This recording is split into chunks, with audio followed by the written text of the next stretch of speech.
নিৰ্বাচনৰ প্ৰাক মুহূৰ্তত ত্ৰিয়কত বিজেপিৰ পেছৰা প্ৰমুখ সন্মিলন কেন্দ্ৰীয় ৰাজ্যিক মন্ত্ৰী পবিত্ৰ মাঘৰেজৰ উপস্থিতিত বিকাশ শইকীয়াৰ নিৰ্বাচনী প্ৰচাৰ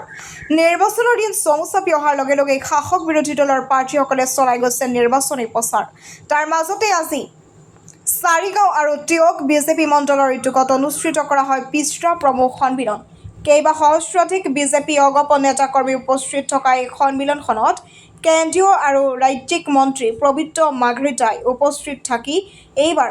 ত্ৰিয়ক বিধানসভা সমষ্টিৰ মিত্ৰজোঁটৰ প্ৰাৰ্থী বিকাশ শইকীয়াক ভোট দি জয়যুক্ত কৰিবলৈ আহ্বান জনায় লগতে বিজেপি যোৰহাট জিলা সভাপতি শান্তনু পূজাৰীয়ে এইবাৰ পুনৰ হিমন্ত বিশ্ব শৰ্মাৰ নেতৃত্বত বিজেপি চৰকাৰ হ'ব বুলিও মন্তব্য কৰে উল্লেখ্য যে এই সন্মিলনখনতে মিত্ৰজোঁটৰ প্ৰাৰ্থী বিকাশ শইকীয়া উপস্থিত থাকি নিৰ্বাচনী প্ৰচাৰ চলায় যোৰহাটৰ পৰা ধ্ৰুৱজ্যোতি পাছৰ ৰিপৰ্ট AN লাইভ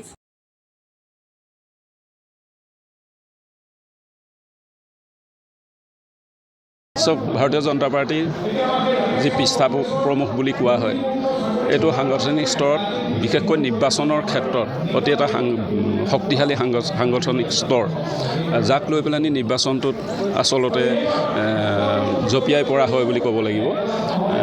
নিশ্চিতভাৱে আজি সভাখনৰ যি উদ্দেশ্য আৰু তাৎপৰ্য অতিকে মহান আৰু নিৰ্বাচনটোত যিহেতুকে পৃষ্ঠা প্ৰমুখসকল যেতিয়া একত্ৰিত শক্তিৰে যুঁজত নামি পৰে নিৰ্বাচনী কাম কাজবিলাকত নিজকে জড়িত কৰি পৰে তেতিয়া সকলোৱে জানে যে নিৰ্বাচনটোত জয়ী হোৱাৰ ক্ষেত্ৰত কোনো ধৰণৰ অসুবিধা নহয় আৰু আমি তেনেকুৱা এটা লক্ষ্য উদ্দেশ্য ৰাখিয়ে আজি ভাৰতীয় জনতা পাৰ্টীয়ে ইয়াতে পৃষ্ঠা প্ৰমুখ যিখন সন্মিলন ইয়াতে অনুষ্ঠিত কৰিছে আৰু প্ৰাৰ্থী হিচাপে আমাকো আমন্ত্ৰণ জনাইছে আমি আহিছোঁ তেখেতসকলৰ পৰা আমি সহযোগিতা বিচাৰিছোঁ শুভাশীষ বিচাৰিছোঁ আজি সকলোৱে আজি সংকল্প লৈছে যাতে মিত্ৰজোঁটৰ প্ৰাৰ্থী হিচাপে বা আমাৰ ত্ৰিয়ক বিধানসভা সমষ্টিটো যিহেতুকে